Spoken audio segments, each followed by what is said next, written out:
యేసుక్రీస్తు ప్రభు వారు అడుగు పెట్టిన దేశాలు.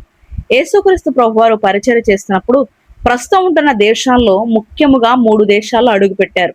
ఆ దేశాలు ఇస్రాయేల్ దేశం, లెబానోను దేశం, యోర్ధాను దేశం. మొదటిగా ఇస్రాయేల్ దేశంలో గలిలయలోని నజరేతు, కపెర్నహూము, కానా, గలిలయ సముద్ర ప్రాంతంలోని యూదయలోని యెరూషలేము, బెత్లెహేము, యెరికో, బేతనియ, సమరయాలోని సుకార్ అనే గ్రామం వంటి ప్రదేశాల్లో సంచరించారు.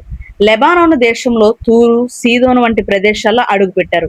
యోర్దాను దేశంలో యోర్దాని నది ప్రాంతము అవతలి ఉన్న బెతనియా వంటి ప్రదేశాల్లో సంచరించారు. యేసుక్రీస్తు బాలునిగా ఉన్నప్పుడు ఈజిప్టు దేశమునకు కూడా వెళ్ళారు.